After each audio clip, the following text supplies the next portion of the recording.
Welcome back to another episode of Sassy AFTV Live. I'm your host, Avolio, and I'm so thrilled that you are joining today.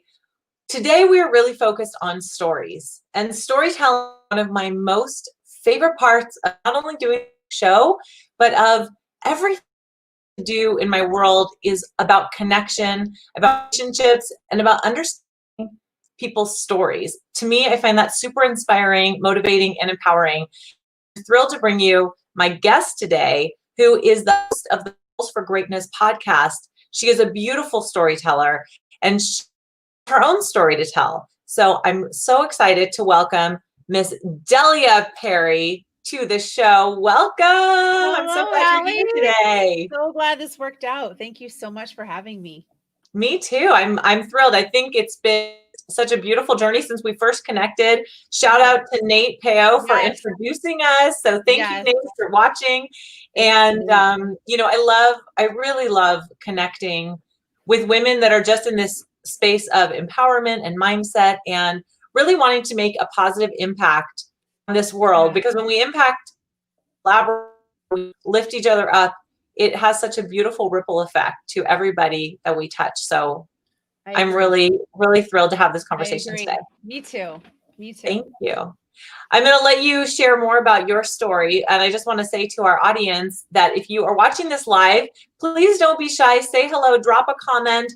To see you. If you have a question for either myself or Delia, we would love to answer. So feel free to drop that in the comments. If you're watching on the replay, you know what to do. Hit hashtag replay. If you're listening to this on the Sassy AF Audio Experience podcast, sure you leave a rating, a review, subscribe, share with friends. The more people that we can reach to share our stories, the more impact we can make to empower others to do great things. So thank you for helping be part of that journey.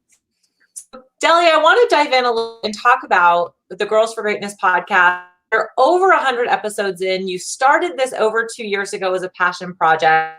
And as I understand it, the mission is around empowering women to live a life of grace.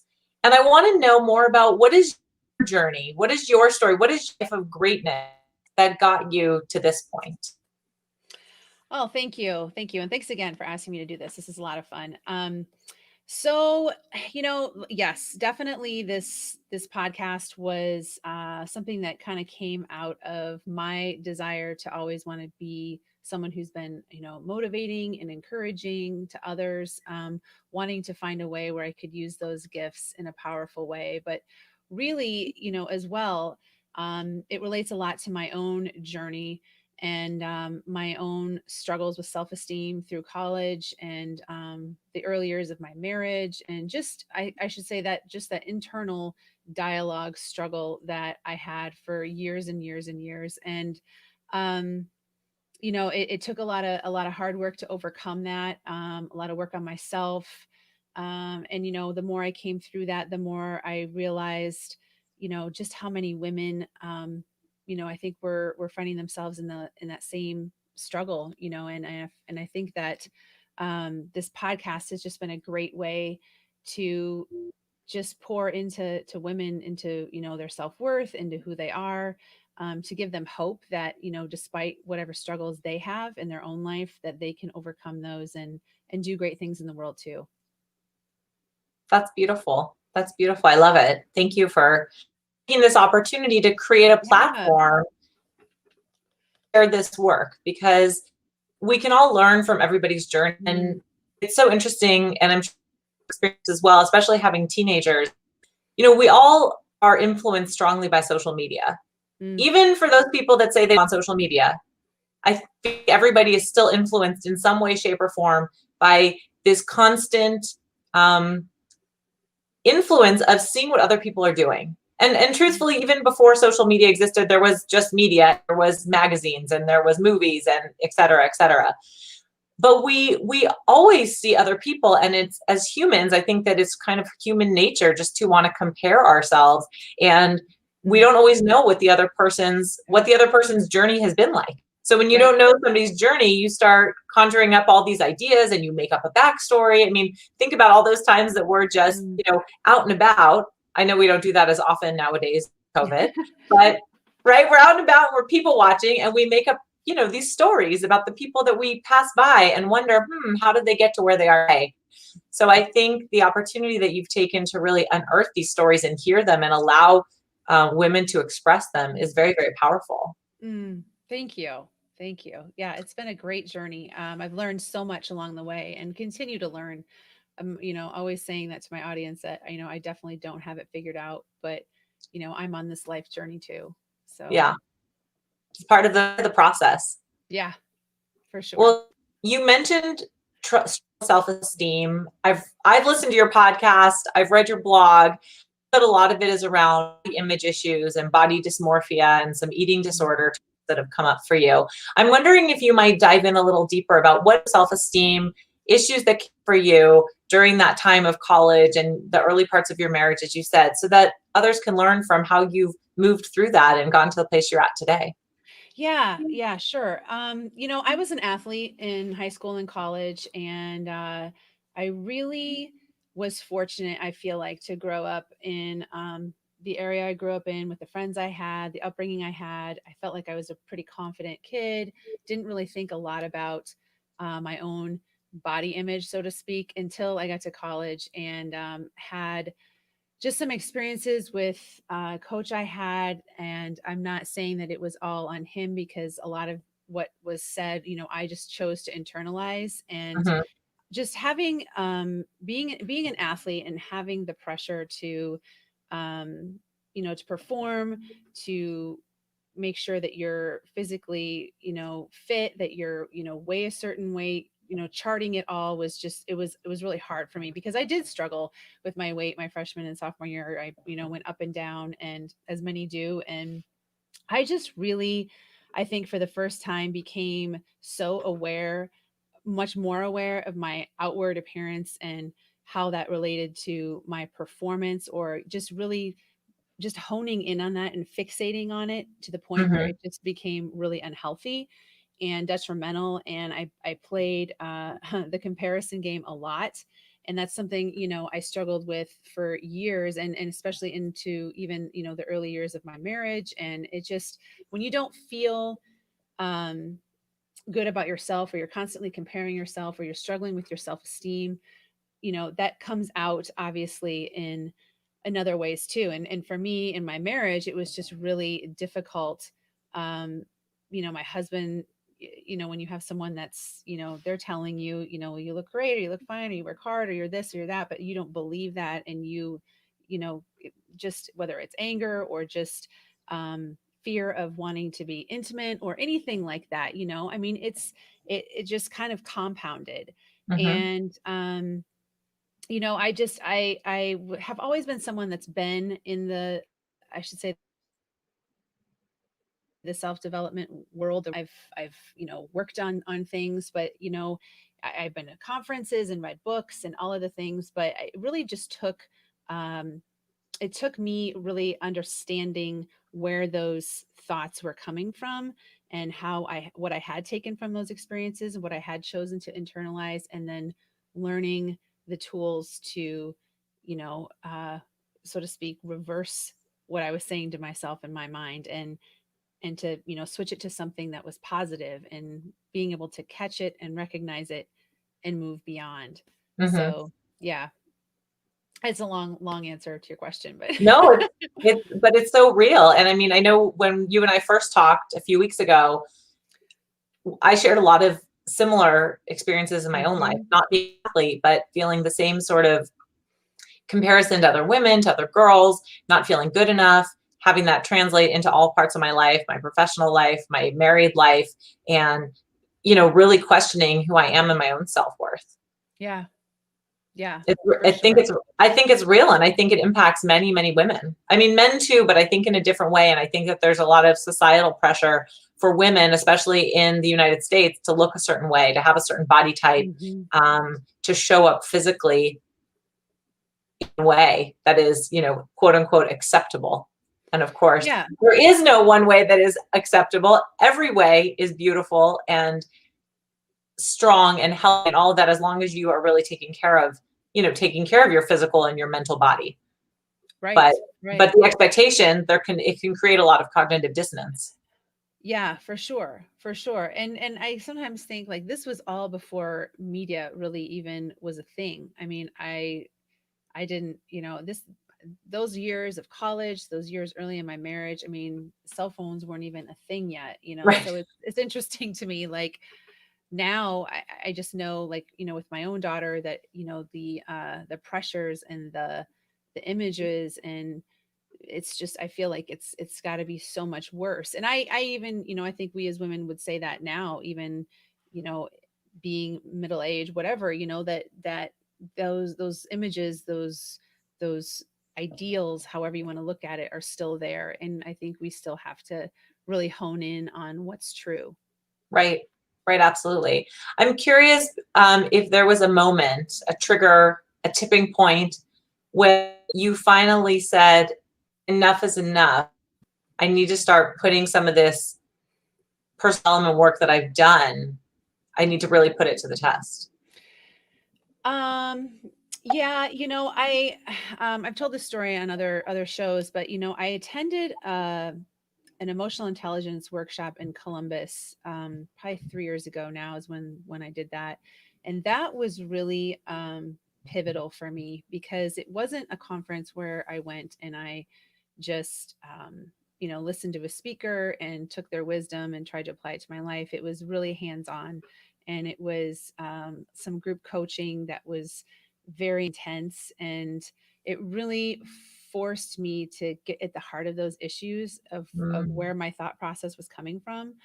And that was big for me. But I think just in deciding to attend that, I was at a point where it's almost like sometimes I feel like we're on information overload, or we have the knowledge, or we have the tools, but it's just not resonating. And there's some piece that we're still getting stuck or hung up on. right. And I think that's where I was at, and realizing that, yes, my relationship with my husband was better.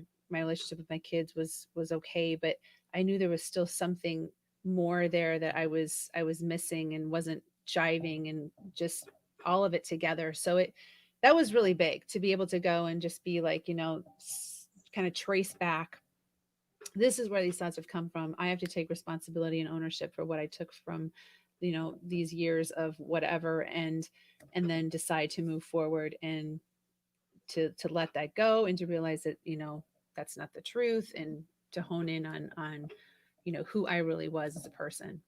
Mm-hmm. So yeah. I can appreciate that, and certainly you're right. There is a lot of information overload. I just started reading a book this morning, and I literally am like just through the foreword. That's as far as I've gotten so far.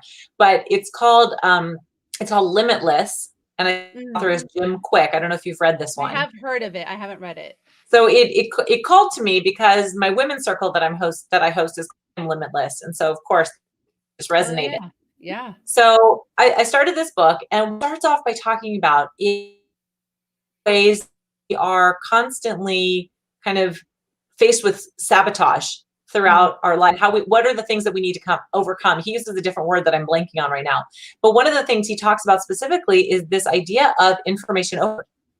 Mm. And constantly being inundated with information, whether it's, from books, media, wherever it comes from. And, there comes a point where you have to start taking action, not just Yeah. absorbing information, but moving through it and taking action. So I'm curious what your next step was. You go to this conference, you start Mm. to examine these thoughts and realize, okay, wait, there's something on here that I need to address, I need to deal with. You had some of this already from the work you had done. What was your next action step to start making an impact? I think it was really honing in on and paying attention to what I was actually telling myself, really, really um, taking the time to be aware, instead of just, rushing through my life, or rushing, from one thing to the next. But it was, learning that I need to catch myself when I'm in the middle of these thoughts, or in the middle of this internal dialogue, and flip it to something else that's positive. I think I had written down, certain things from that conference that I had learned. And I spent a lot of time reviewing, things that I had written down, and especially affirmations and whatnot, things that I could tell myself that were going to be in alignment with who I was, not focused on, obviously the negative or who I wasn't, or, whatever. But it was doing the work of that. I think it was a lot of being aware and then learning to flip those dialogues to something else. Mm-hmm. And talk is huge, right? I mean, Yeah. we can talk ourselves in or out of anything. Right. And right. I mean, that's really the key is, how are you going to turn your thoughts into action? And what is it that you're going to believe to be true?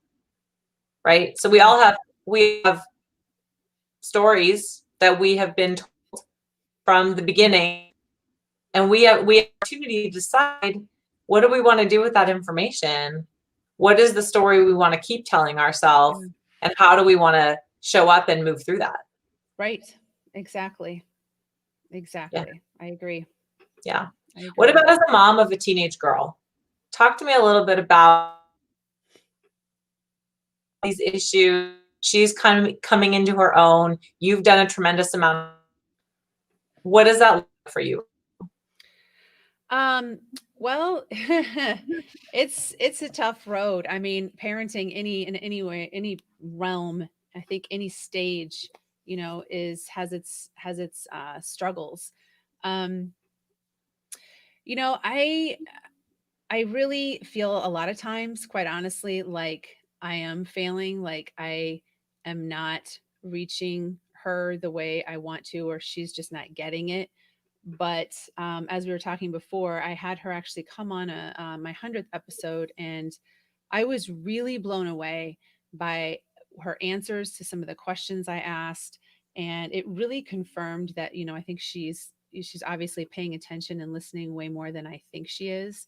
And I think that's one thing we do underestimate, is it may feel like we are not getting through to our kids sometimes, when they hear us, say things to them that are, affirming, or we're just trying to help guide them in, ways of being and who they should be, and pour good things into them. But really, I think they hear a lot more than what we realize. And I think that's really been true for the relationship with my daughter. And I think one of the things I had to really also realize was that I bucked the whole media thing with her for a really long time. And I really still, am probably one of those parents who err on probably the more strict side of things, and being, monitoring, or maybe even just limiting the number of hours that she's on her phone. Mhm. But I also realized that if I didn't get on board and understand the way she was using media, and trying to communicate with her even through certain media channels, that I was running the risk of having her go the other direction, and not having any control or any say or any influence. So like one of the things I do every day is I always send her an email or a text that she'll get at some point. And I really try and pour a lot of positivity into that. And it's just something that she can read. And I think, hopefully brings her back to reality and who she is, and not to be so caught up in what her friends say, or whatever. But it's a little thing that I think has really helped, and brought us a lot closer. That's a great self-practice. Oh my gosh, I love that. And Yeah. so my oldest, not quite a teenager, he's almost 13, and it's a boy. Yep. So it's a little bit of a different scenario. I know you have Yep. a son also, right? But they're different. My daughter's almost 11 and my son's almost 18. But so funny about the text message, I have a scenario with my son the other day where I wasn't happy with the way that I'd behaved. I had yelled. I'm sometimes a yeller. I hate to admit that. It is the truth. And 100% in the wrong. And I wanted to explain to him that I was wrong. And I wanted to explain it in a way that I thought would resonate with how he was feeling, because I remember being a kid and being yelled at by my dad and just feeling like shit. And it made me feel scared and anxious. And I know my dad didn't do it it out of malicious reasons, just like Right. I didn't do it out of malicious reasons, right? But anyway, so I sent him a text message, a very long text message, heartfelt, and telling him how, you know, I want to apologize, but I want to explain to you where I'm coming from. And I want you to know that it's important for me to change this behavior and not to be in this same pattern. And I also want to recognize that this was not a great situation for you and it caused you fear and anxiety, which he had already told me. And I said, you know, and I love you and I can't wait to talk to you more about this later. And what happens? Crickets all day. No response. He was at his grandparents' house. So I know the message was delivered. I'm like, that's cool. I'll just let him, you know, process. So Yeah. he comes home. He's happy as a clam. He gives me a big hug. Hi, Mom. How are you? How was your day? It was all great. I said, oh, I'm so glad you had a great day. You know, did you get my text message? He's like, oh, yeah, I kind of skimmed it. I was like, what? Oh my gosh. That's I funny. poured my heart out into that text Yeah, message. right. Oh, Right. yeah, I think I got it. I skimmed it. That's funny. I have had that happen too. Believe me, I've had mornings where I've like been upset with my daughter and then sent her a message later and much the same, apologized, and then I'll be like, "Did you get my message?" She'll be like, "Yeah, I read it. Sorry, I forgot to respond," or you know, whatever. Right. But I think you bring up a really good point too, Hallie, is that you know you one of the things I've learned as a parent is honesty is really really important, and so when I mess up, I do not hide it, you know, and I have always been a believer in apologizing and just saying, you know, you're right. I shouldn't have done that. Shouldn't have acted that way, because I think that's modeling then to your kids, you know, that they're going to mess up too and they need to learn to apologize and own their mistakes too. So I think that's 100%. huge. Thank you. Yeah, I absolutely agree.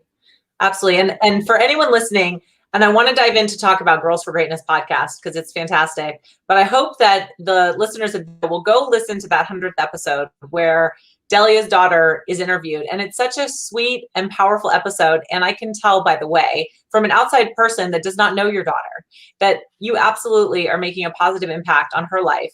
And I Mhm. really love her answer about social media. And she thought it was important to put the phone down. So Yeah. obviously, even though you might feel like you're being a little bit strict, it's resonating with her in a positive way. So I say, good job, Mama. Oh, You're thank doing it you. right. You're doing it right. Appreciate it. And man, it is a It rough road. is. There is no roadmap. There is no roadmap for No, this. So, I you get know, it.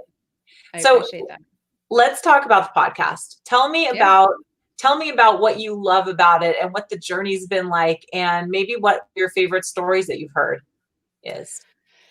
Oh gosh, there's so many good ones. I don't know if I could choose favorites. I feel like I learned so much from every single guest that I have on. There's always some nugget, something, you know, that take from, you know, I take notes when I'm listening and use those, yes, to write, you know, part of the podcast, but it's also just me learning right alongside the people that are listening in, you know, in real time. So um you know, I everybody, I think the thing that amazes me about the podcast is that every woman, you know, obviously that I have had on has obviously their own unique story. And that's just testament to the fact that we as human beings all have a story. And I really wanted this podcast to be highlighting the stories of women who were just like you and I, you know, who were maybe they weren't like quote unquote famous or had, you know, reached the pinnacle in terms of their career or in terms of whatever they were trying to build themselves or do, you know, in life. But they were on a journey, but they were still, you know, they had overcome something. They had worked through it. They had risen above it. And they were still out there doing something in the world that was meaningful and purposeful and pouring back into others. And I think that, you know, gives a lot of hope to others, you know, who are struggling. But I also think that that's a great um, example to everyone that, you know, we all have our story. We all have, you know, things that we've gone through, things that we've struggled with, things that we've then had to overcome. And it's no reason to stay stuck. It's no reason to Yes. stay, you know, in mediocrity or to say, this is as good as it's going to get in my life. There's always room to move forward or room to improve, or it's just like a great platform to pour into women to say, you're worthy of living your best life as well. And whatever that is that you want to do, or whatever that is that you want to go after, just because you've messed up or had setbacks is no reason to say you don't deserve it. Right. Absolutely. So, yeah. Well, it's a beautiful platform to provide that level of greatness and worthiness and affirmation that we all are worthy of whatever it is that we desire.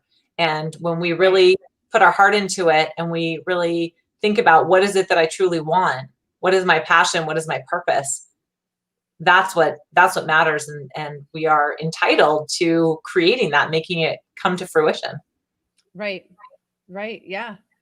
Yeah. I mean, every guest has, had something, just like every person, and I know what I was going to say is I lost my train of thought when I was explaining that. Was the point is, I think with making it about women who are just like us, is that I feel like that was going to be more relatable. And that's not to say that we are not inspired by people who have done amazing things, who are, at the top of their field or whatnot.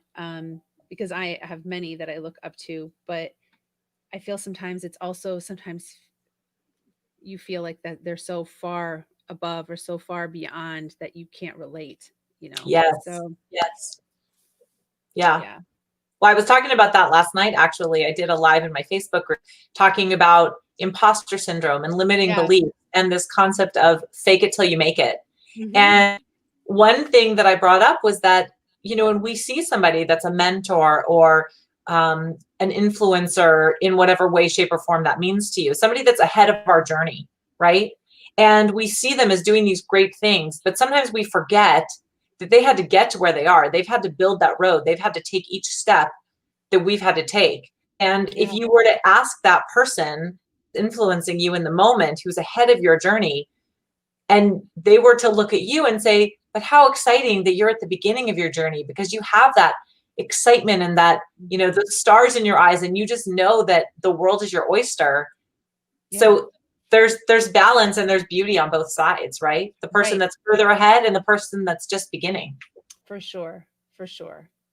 Yes. So where is Girls for Greatness going? I know it started as a passion project. You've been doing this for over 2 years now. What is your vision with this? Yeah. I've been fortunate to build a really great online community in the last year, about a year. And have a private Facebook group called In It Together. If any of you listening want to check that out, it's a great group of women who are really wanting to, I think, do the hard work of whatever it takes to live, their best life. And so I'm, right now really focused on pouring into that community, continuing with the podcast, and, really hope to at some point have some sort of live event or retreat where I can work more closely with women that want to really take the time, whether it be a weekend or a couple of days or whatever it is. I haven't quite figured out the logistics of it, and I know now with everything that's happened, it kind of makes all that idea tough to kind of navigate. But it's definitely in the forefront of my mind, and I'm just been always a big believer in really pouring into and catering to the audience that you have, and then believing that things are going to grow from that, and from a heart that's really wanting to just give and serve. And so that's really where I'm at right now. And I just, it's been a great ride and a great journey, and I just feel so blessed to be able to continue to put the content out that I've been able to put. I think it's really needed, especially right now, in the times that we're in, for people to have as much encouragement and positivity thrown their way as possible. I agree. And I mean, I'm part of your Facebook community, In It Together, and I highly recommend it for any women watching. We'll share a link in the show notes, so if anyone wants to join. And it is a very engaged group, and I agree, these women are hungry direction and support and community, and able to each other's stories and to be able to laugh with each other, be vulnerable with each other, be real, and make these real connections, right? And you do such a beautiful job of fostering that and cultivating that community. So I see you as being this really beautiful beacon of light and facilitator. And it's funny because, you know, when we first talked, I shared about my story, and then you were like, "Oh my gosh, we have so many parallel things." If I told you this, I don't know if I told you, Delia, but my big vision board, the end of 2019, I had drawn up this whole, plan centered around live events and a treat. Oh my gosh, it's so funny. So obviously that had to be obviously, so, I mean, we're so on the same page. So maybe we'll have to collaborate and do something together. That would be great. That'd be awesome. That'd be awesome. Be super awesome. Be like sassy girls for greatness or something. That would be great. I would love it. I would love it. Let's do it. I think the more that we can all bring this energy to the world, the better. Yes, I agree. Right? All right. Well, I have some quick questions that I want to ask you. So these are just meant to be fun and get you to think quick on your feet. Okay. So here we go. What does women's empowerment mean to you? Okay. Women's empowerment, I think, to me means living in your authenticity and inspiring other women to do the same. I love that. I love that. I couldn't say it better myself. That's so true. There's so much to be said for being authentic and just showing up as you.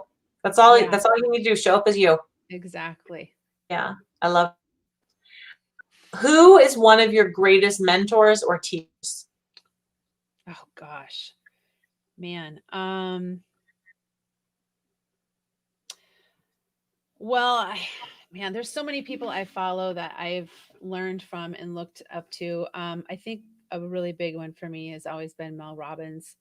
I just really love her heart, her honesty, just the way that she drives her community and does everything she does with, I think, just that idea of wanting to be a servant and really, really looking out for the best interests of the people who follow her and not wanting to bullshit anybody, but just really saying, things the way like it is. And she's just a great teacher. And I've learned a lot from her about the power of, being present to the moment and really honing in on your own priorities and your own just who you are and not sugarcoating it, but just being you. Right. So. No, I love her too. When I first read the 5-second rule, I was hooked because I used to be like the biggest perfectionist procrastinator. And then when I read it, I was already at a point where I was much more in a action taking mode, but I love that model. And then just getting to see her content show up as real and raw. And she talks about making mistakes and she shows up, in her pajamas with glasses on. And she's unapologetic, which is amazing because you don't always see people with her following and acclaim and, history, et cetera, that just show up that like real. Like, I feel like if I saw her in the grocery store, she's like the same as she is as she shows up on media. I know. Exactly. Yeah. Love her. Yeah. Cool. What is one book that you are reading now? Oh gosh. Well, someone else asked me this not that long ago. I will say I'm not. Yeah, I know. I haven't read a ton. I'm not reading like anything. I haven't finished anything. I feel like I'm always starting things and setting them down and then picking something else up. But one book that I read every day that I've read now. This is my second year reading it. It's I've talked about this before on other shows, but it's a book called The Book of Awakening by Mark Nepo. Okay. And it was something that actually Mel Robbins' husband read that she talked about at one point, and I looked it up and got it. And a lot of people have who are, famous, whatever, they've talked about it, they've read it. It's been like one of Oprah's book club things, but it's a daily reading and they're short, but they're just really great readings. They're not necessarily spiritual. There's a spiritual element maybe to some of them, but it's more just about the power of living authentically and being present to the moment. I mean, I really think if that's a good summary of the book, is just not worrying so much about the future or the past, but just being able to focus in on what is now. Oh, And I love. and so yeah, it's a really, really good book. It's like What's I it called? said, Tell me the oh, title again. The Book of Awakening. Okay. Yep. I I will bought it. put that in the show notes too. And who's it by? It's by Mark Nepo, Nepo, or Nepo. I'm not sure how you pronounce it, but Perfect. That sounds great. I mean, you know what I love about that? Well, first of all, you're very consistent, and I do love that. Everything that you've said has been very much in alignment. So we know you're the real deal. But I like to say we like to keep it simple, sustainable, and fun. And I love this idea of just a quick blip of something that you can read every day to put you in the right mindset. yeah, That's awesome. exactly. Yeah, That's awesome. yeah, Cool. it's a good one. I'd love to know, what is one of your core values? One of my core values is I think one of my core values is really honing in on what's important to you, your priorities, and then not apologizing for it. That's something I've had to learn in my adult life, and especially as I've become, someone in the podcast space or an influencer. I've, dabbled in many different businesses, but I think there's always we always tend to look at the way other people are doing things, Mm-hmm. or benchmarks or this or that. And I think whatever it is that you're doing in life, whatever career you have, whether you're a mother, you have a career, whatever, the way you do it is the way you do it, and you've got to do what works for you. And you've got to you got to live your life in a way that works for you and that you feel good about. And you got to stop looking at everybody around you and questioning and wondering if you're doing it right, or if it's in alignment with everybody else, or what's someone else going to think. And believe me, I still have moments where I feel that way. I'm the ultimate people pleaser. I have decisions that I make where I am like, oh my gosh, what are they going to say? But I'm learning, that is no way to go through life. And you got to just be true to you. Well, and isn't that such a beautiful lesson? I love that that's your value and that you are acknowledging it, because even being the ultimate people pleaser, even knowing that it makes you feel good to please other people, but that it's truly please yourself. Because when you please yourself, then you're going to be able to give more to others. Right. And recognizing that is tremendous. So thank you. Yeah. What is something that makes you feel joyful? Something that makes me feel joyful is spending time with my husband, with my family. I should say I enjoy my kids. I do. And I love spending time with my kids. But right now I'm at a point where I'm like, y'all gotta go. Yeah. I love it. I know. I'm like, you got to get out of here. No, I do feel like that now. I mean, they've been home periodically, and we've talked about that, with everything with school. But no, I do. I really, really enjoy spending time with my husband and just goofing around, laughing. It's just something I look forward to. I think because I am right now feeling like I'm in that isolated space with my kids a lot, and so when he comes home, it's like that adult conversation that I thrive on. So how long have you been married? We've been married, this year will be 24 years. Wow. Yeah, so a long time. Well, that is so beautiful to me, because so I've been married 17 and a half years. Okay. I had to think about it too. And we've been together 21. And I also love spending time with my husband, and we have so much fun, and we goof off and we be silly.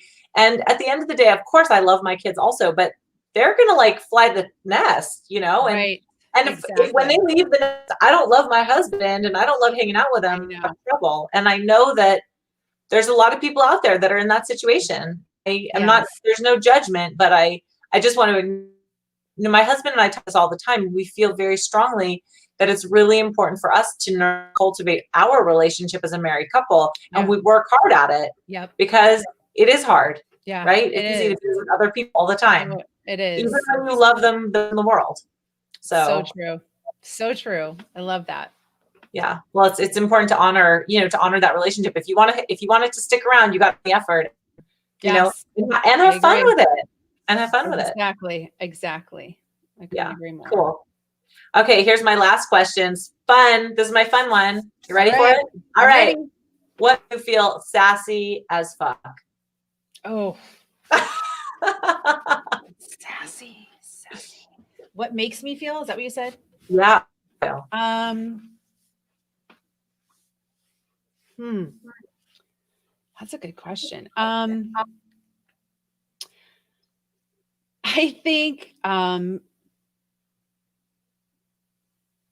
I think doing what being like so engaged in the moment, doing what I love, and just being totally present to it. Sometimes it's like the things that we do where you can be doing something and you lose track of time because you're just enjoying yourself, whether Mhm. that be, hanging out with my friends or my husband, or being engaged in, for me, I love sports and I love, being active. So a lot of times that's how I feel when I'm doing that is, it's, it's just being all in, I guess, Yeah. is kind of the way I'd say. Yeah. Yeah. When you lose yourself in the moment, right? Yeah. Yeah. Right. I love that. I love that. That's cool. Well, you bring so much energy and love and light. So I think that, I can see that. I can see that within you, that when you are committed and in something, it's bringing the joy and bringing the happiness. So Mm, that's, thank you. that's Thank beautiful. you, Hallie. Thank you for sharing that. Yeah. Well, I'd love to share where everybody can connect with you. I'm going to put up your website here, and the name Okay. of your podcast, so that will link to your website. But share with us how we can connect with you further. And for anyone that wants to engage in your Facebook group, have a conversation with you, tell us more. Yeah. You can find me on Instagram and Facebook under Girls for Greatness, number 4, Greatness, and then In It Together is the name of my private Facebook group. Just go and request to join, and those are my main platforms right now. So that would be wonderful. Awesome. And I'll make sure to Yeah. drop this in the show notes too, so that Yep. everyone can find it as well. Yeah. Well, before we wrap up, what I always like to do, guests, is I have an affirmation card deck called the Sassy AF Affirmations. And I actually have a new deck Awesome. coming, but it's not here yet. So this is the OG, the original deck. But I would love to Nice. pull a card for you to give you an affirmation for the day. I love that. Cool. So let me see what we got here. And then I'll snap a picture of it. And if anyone watching, I always like to offer this, if anyone watching in live or in replay wants an affirmation, just drop me a DM and I will pull you a card too. So here, I got this deck. This one, 7 cards, the new deck, 52. And inevitably, I draw the same cards, even though I shuffle them. And it's so funny. So I never know what I'm going to pull, but I always seem to draw cards, which just amuses me. Oh, I love this one. So you are show the world your sparkle. Aw, I love it. So that is for you. I will send you a picture of that. Thank you. Keep Thank that. you. And thank you so much, Delia, for being here, for sharing your story, just for shining your light and really open the pathways to conversation for women to share their stories, to empower women to step into their greatness, to be authentic, and to understand that we don't have to have it all figured out. That's not what life is about. Life is this journey, and it's messy, and we just have to show up and get started. And that's where the magic happens. It's not in hoping that we're going to be perfection, but that knowing that, you know what, we've got some stuff to learn and we're going to talk about it along the way. So I just want to thank you for creating the platform that just so beautifully pulls that all together and allows women, to have these conversations. And men, this is the stuff that you need to pay attention to. So we're opening up so that we can all get along even better. I think that's really fantastic. So thank you So, for oh, sharing and being here. Thank you so much, Hallie. And I love what you're doing as well. Just such a huge fan of you and everything that you're up to. And I just really, this is an honor. So thank you so much for asking me. Thank you. Well, I appreciate everybody who is watching this. Thank you for being here. Don't forget to leave a comment, say hello. Make sure you subscribe on YouTube. Follow along on the Sassy AF audio experience on iTunes and Spotify. And we will be back next week with another live interview. So we will see you then. I look forward to it. And thank you for being here. And thank you for staying sassy as fuck. Bye.